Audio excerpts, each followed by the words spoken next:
কাউকে প্রেমে বাধ্য করার জন্য চিনি পড়া অথবা মিষ্টি পড়া অথবা গুড় পড়া কি দিয়ে পড়তে হয় বা কিভাবে পড়তে হয় এটা হয়তো আপনাদের অনেকেরই জানা নেই।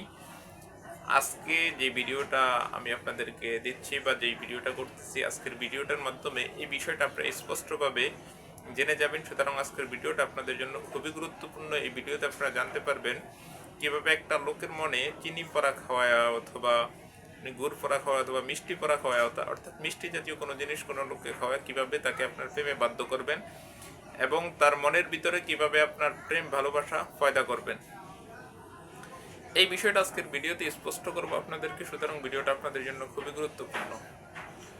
ভিডিওটি শুরু করার আগে ছোট্ট একটু অনুরোধ করবো, আপনি যদি আমার এই ভিডিওটি আমার ইউটিউব চ্যানেল থেকে দেখে থাকেন তাহলে চ্যানেলটিকে সাবস্ক্রাইব এবং ফেসবুক পেজ থেকে দেখে থাকলে পেজটিকে ফলো দিয়ে রাখবেন নিয়মিত এমন গুরুত্বপূর্ণ ভিডিও পাওয়ার জন্য।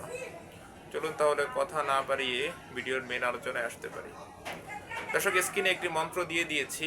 এই মন্ত্রটির মাধ্যমে আপনি চাইলে খুব সহজে যে কোনো লোককে বা যে কোনো লোকের মনে আপনি মহব্বত পয়দা করতে পারবেন। তবে মন্ত্রটি আপনি 41 বার পড়তে হবে। 41 বার পরে মিষ্টি জাতীয় যে কোনো জিনিসের ভিতরে, সেটা মিষ্টি হোক, গুড় হোক অথবা মিষ্টি হোক অথবা চিনি হোক, মিষ্টি জাতীয় যে কোনো জিনিসের ভিতরে আপনি 41 বার পরে 41টা ফু দিবেন এবং ওই জিনিসটা যার মনে আপনি মহব্বত পয়দা করতে চান অথবা যার থেকে আপনি ভালোবাসা পেতে চান তাকে খাওয়ায় দিবেন। আশা করি ইনশাআল্লাহ সাথে সাথে উপকারী হবে। যদি মন্ত্রটি কুফরি, কোনো মুসলমান না পাঠ করাই ভালো হবে।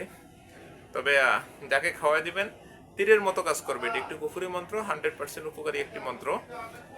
আশা করি উপকৃত হবেন, ক্ষতি হবে না এবং আপনি লসও হবেন না, 100% উপকৃত হবে। এমন গুরুত্বপূর্ণ ভিডিও পেতে দর্শক আমাদের চ্যানেলটিকে সাবস্ক্রাইব এবং পেজটিকে ফলো দিয়ে রাখেন। আমাদের সাথে থাকলে এমন গুরুত্বপূর্ণ ভিডিও সবসময় আপনি পেয়ে যাবেন। ধন্যবাদ, দেখা হবে।